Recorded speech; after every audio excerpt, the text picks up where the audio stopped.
Chapter 32, in which Phileas Fogg engages in a direct struggle with bad fortune. The China, in leaving, seemed to have carried off Phileas Fogg's last hope. None of the other steamers were able to serve his projects. The Pereire, of the French Transatlantic Company, whose admirable steamers are equal to any in speed and comfort, did not leave until the 14th. The Hamburg boats did not go directly to Liverpool or London, but to Havre, and the additional trip from Havre to Southampton would render Phileas Fogg's last efforts of no avail. The Inman steamer did not depart till the next day, and could not cross the Atlantic in time to save the wager. Mr. Fogg learned all this in consulting his Bradshaw, which gave him the daily movements of the transatlantic steamers. Passepartout was crushed. It overwhelmed him to lose the boat by 3/4 of an hour. It was his fault, for, instead of helping his master, he had not ceased putting obstacles in his path. And when he recalled all the incidents of the tour, when he counted up the sums expended in pure loss and on his own account, when he thought that the immense stake, added to the heavy charges of this useless journey, would completely ruin Mr. Fogg, he overwhelmed himself with bitter self-accusations. Mr. Fogg, however, did not reproach him, and, on leaving the Cunard pier, only said, "We will consult about what is best tomorrow." Come. The party crossed the Hudson in the Jersey City ferryboat, and drove in a carriage to the St. Nicholas Hotel, on Broadway. Rooms were engaged, and the night passed, briefly to Phileas Fogg, who slept profoundly, but very long to Aouda and the others, whose agitation did not permit him to rest. The next day was the 12th of December. From 7 in the morning of the 12th to 9:15 in the evening of the 21st there were 9 days, 13 hours, and 45 minutes. If Phileas Fogg had left in the China, one of the fastest steamers on the Atlantic, he would have reached Liverpool, and then London, within the period agreed upon.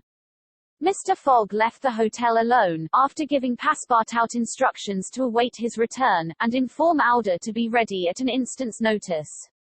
He proceeded to the banks of the Hudson, and looked about among the vessels moored or anchored in the river, for any that were about to depart. Several had departure signals, and were preparing to put to sea at morning tide, for in this immense and admirable port there is not one day in 100 that vessels do not set out for every quarter of the globe. But they were mostly sailing vessels, of which, of course, Phileas Fogg could make no use.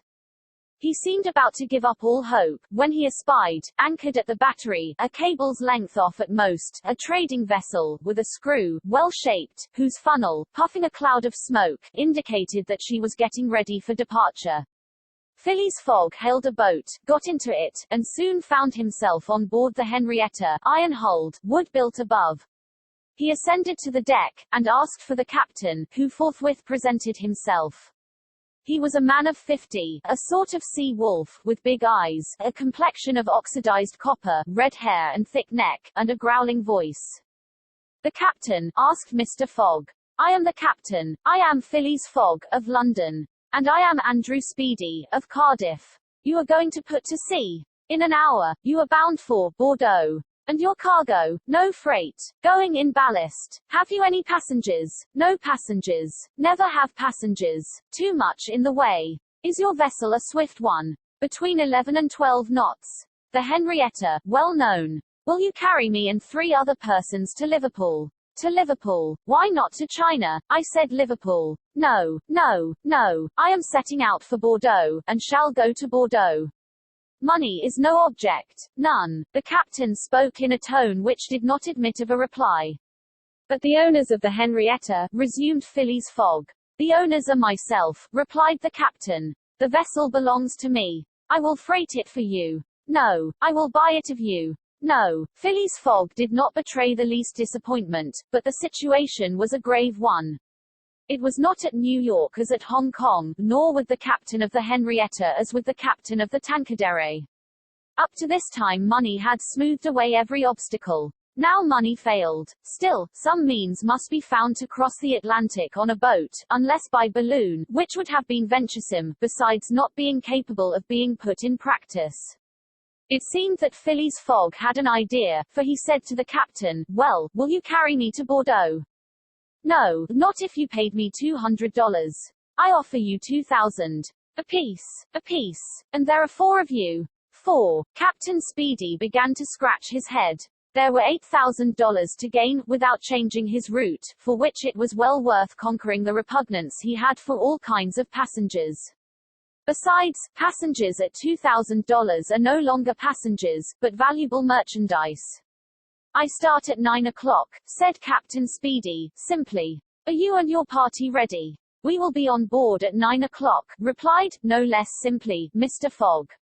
It was 8:30. To disembark from the Henrietta, jump into a hack, hurry to the St. Nicholas, and return with Ouder, Passepartout, and even the inseparable Fix was the work of a brief time, and was performed by Mr. Fogg with the coolness which never abandoned him.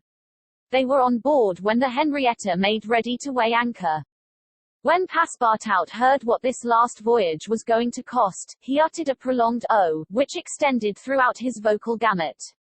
As for Fix, he said to himself that the Bank of England would certainly not come out of this affair well indemnified. When they reached England, even if Mr. Fogg did not throw some handfuls of bank bills into the sea, more than £7,000 would have been spent.